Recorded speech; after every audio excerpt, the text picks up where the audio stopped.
This video highlights common errors that occur during driving tests at roundabouts.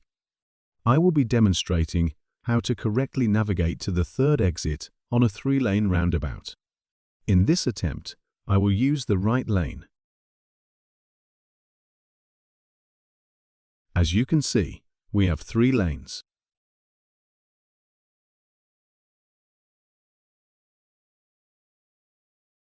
Because we are in the right lane, we need to stay on the right side. This is the first exit, and this is the second exit. Remember, we are not changing lanes, and we will be exiting from the overtaking lane.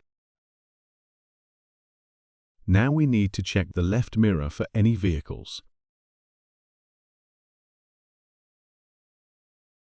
In this example, I will demonstrate how to correctly navigate to the third exit using the middle lane. Since I know this lane will split into 2, I will stay in the left lane.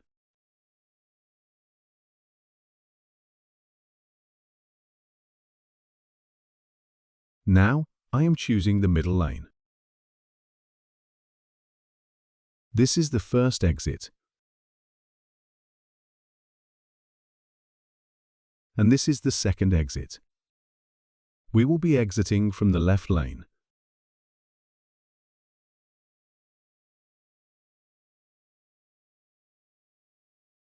Now we need to check the right mirror for any overtaking vehicles.